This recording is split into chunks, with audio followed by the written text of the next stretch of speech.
Assalamualaikum warahmatullahi wabarakatuh.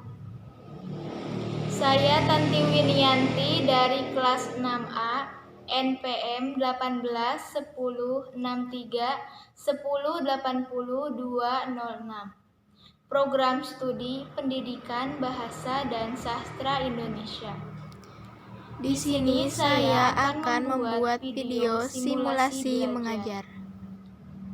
Untuk memenuhi tugas mata kuliah retorika yang diampu oleh Ibu Winike Dinar Pratiwi SPD MPD. Video simulasi belajar untuk tingkat SMP kelas 7. Baik, saya mulai dan selamat menyaksikan. Assalamualaikum warahmatullahi wabarakatuh. Bagaimana kabarnya hari ini?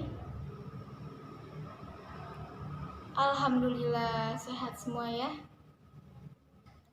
Sebelum memulai pelajaran, Ibu absen terlebih dahulu. Abdurrahman, Anissa, Arisa, Dini, Fitriana, Fitri,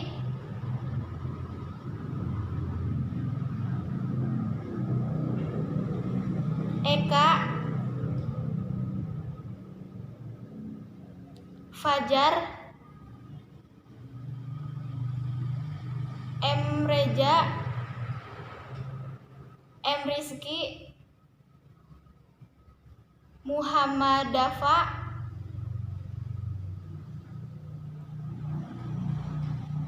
Muhammad Rozak,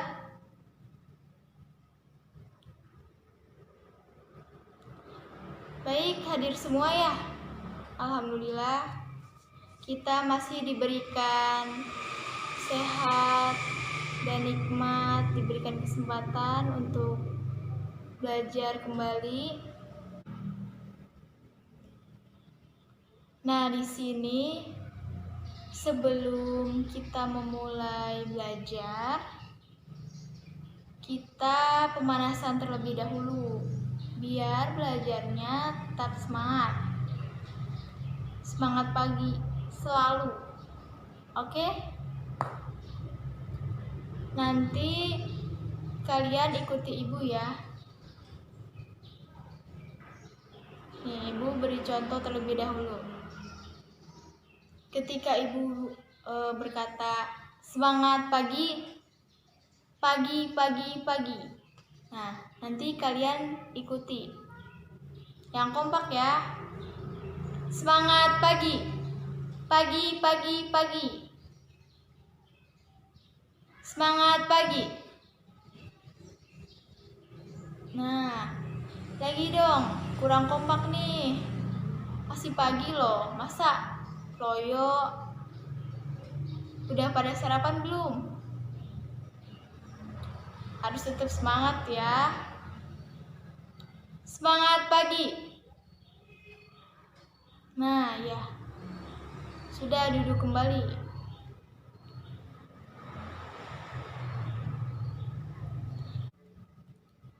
Ya, di sini Ibu akan menjelaskan tujuan belajar atau kompetensi inti dan kompetensi dasar. Kompetensi inti yang pertama, menghargai dan menghayati ajaran agama yang dianutnya. Yang kedua, menghargai dan menghayati perilaku jujur, disiplin, tanggung jawab, peduli, toleransi, gotong royong, santun, percaya diri dalam berinteraksi secara efektif dengan lingkungan sosial dan pergaulan di sekitar sekolah maupun di rumah.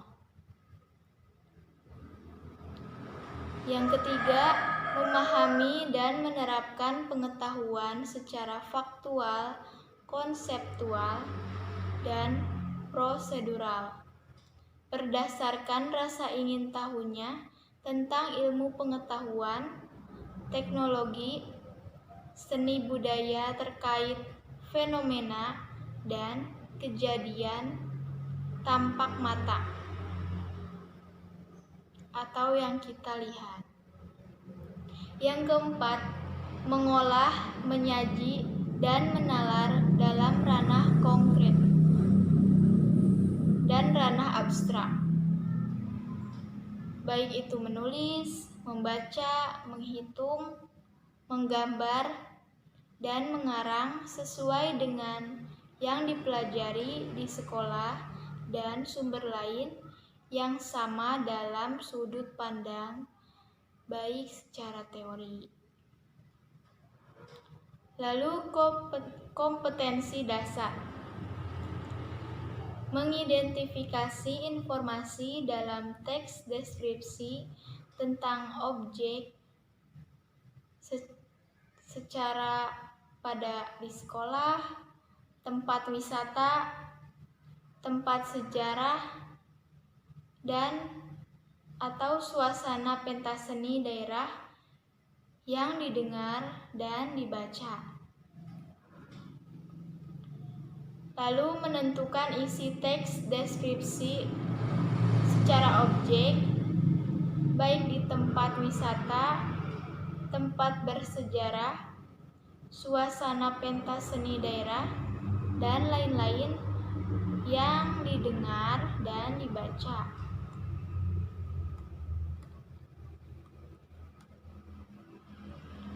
Menelaah struktur dan kaidah kebahasaan dari teks deskripsi tentang objek sekolah, tempat wisata, tempat bersejarah, dan atau suasana pentas seni daerah yang didengar dan dibaca. Nah, di sini Ibu akan menjelaskan definisi atau pengertian teks deskripsi secara umum. Teks deskripsi merupakan teks yang menggambarkan suatu objek secara jelas, terperinci, dan tujuan teks deskripsi ialah menggambarkan objek dengan memerinci secara subjektif atau melukis kondisi objek dari sudut pandang penulis. Kalian bisa buka buku paket bahasa Indonesia di halaman 19.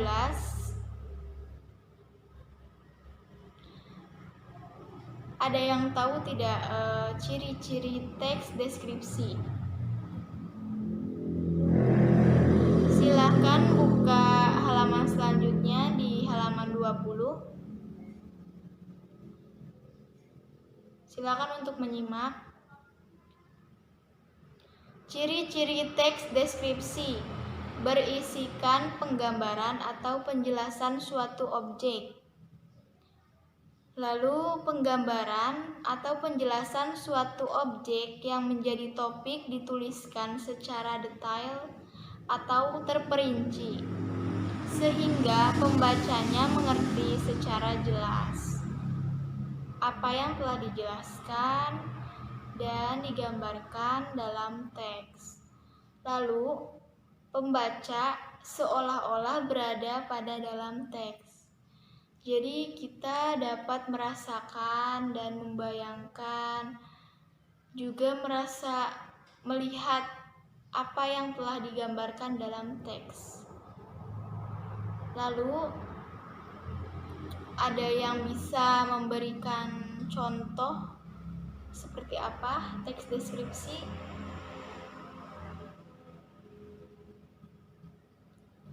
Nah, selain ciri-ciri, teks deskripsi juga memiliki Jenis teks deskripsi. Buka halaman selanjutnya, ada di halaman 24. Jenis teks deskripsi ditinjau dari bentuknya. Teks deskripsi dibedakan menjadi dua bagian atau dua kategori, yaitu teks deskripsi yang dapat berdiri sendiri sebagai teks dan teks deskripsi yang menjadi bagian teks lain, seperti teks cerpen, teks novel, teks drama, atau teks prosedur dan teks iklan. Nah, sementara berdasarkan objeknya dibagi menjadi 3. Apa saja? Ada yang tahu? Nah, 3 jenis teks deskripsi diantaranya teks deskripsi secara objektif, yaitu teks deskripsi yang menggambarkan dan berdasarkan pada keadaan sebenarnya. Lalu, jenis teks deskripsi secara subjektif. Teks deskripsi yang menggambarkan secara penulisan teks deskripsi tersebut. Jadi, secara sudut pandang penulis, seperti itu. Lalu, teks deskripsi yang dapat dilihat melalui objek, tempat, dan benda di sekitar lingkungan kita. Ada yang tahu? Nah, coba cari tahu apa yang termasuk jenis teks deskripsi yang telah Ibu sebutkan tadi, yang berupa tempat, berupa objek, benda, dan di lingkungan sekitar sekolah ataupun di rumah dan dimanapun kalian berada. Sebelum Ibu memberikan tugas lebih jelas mengenai jenis teks yang telah disebutkan tadi, Ibu berikan contoh atau gambaran agar kalian dapat mudah memahami dan mudah untuk mengerjakan tugas jenis teks deskripsi. Ibu beri contoh, objeknya berada di lingkungan kelas ini.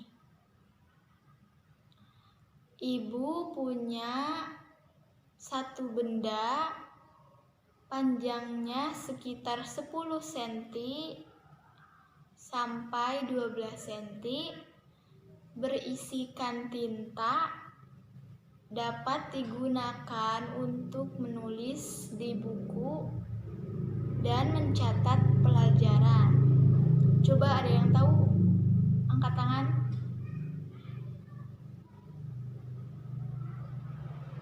Nah, iya kamu. Anissa, apa? Ya, betul, pulpen. Ada yang bisa jawab lagi? Nih, satu lagi Ibu beri contoh. Dapat digunakan di rumah ataupun di sekolah. Memiliki rambut berwarna hitam ataupun warna-warni, dapat digunakan untuk membersihkan ruangan, mempunyai gagang yang panjang sekitar 100 cm tahu apa?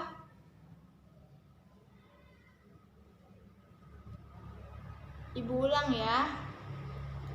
Memiliki rambut dapat digunakan untuk membersihkan ruangan, baik di sekolah ataupun di rumah. Memiliki gagang dengan panjang 100 cm.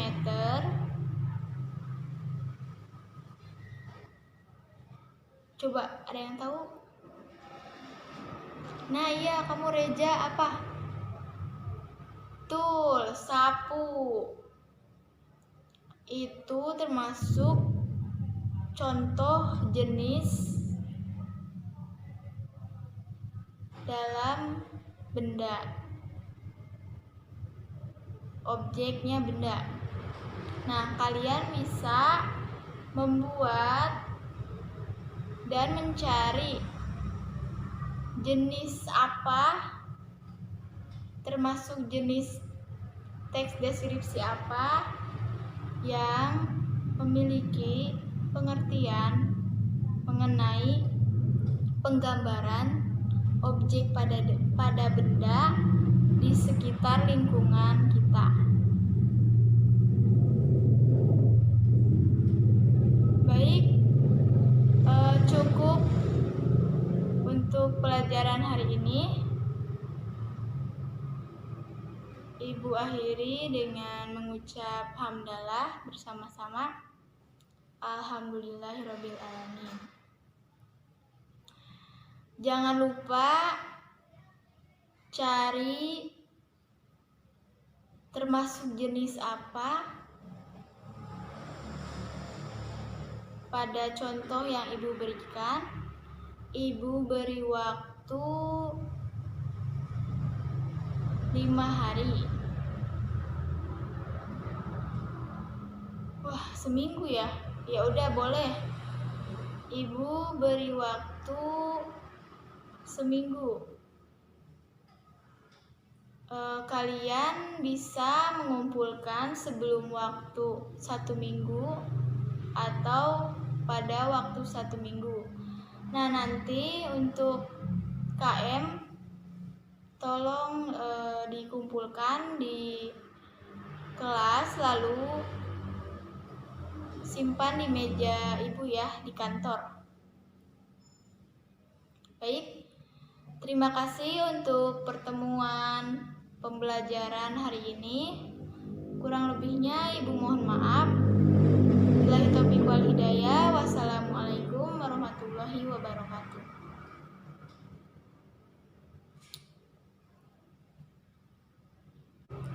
Baik, terima kasih. Video simulasi belajar telah terlaksana. Kurang lebihnya mohon dimaafkan. Wabillahi taufiq wal hidayah. Wassalamualaikum warahmatullahi wabarakatuh.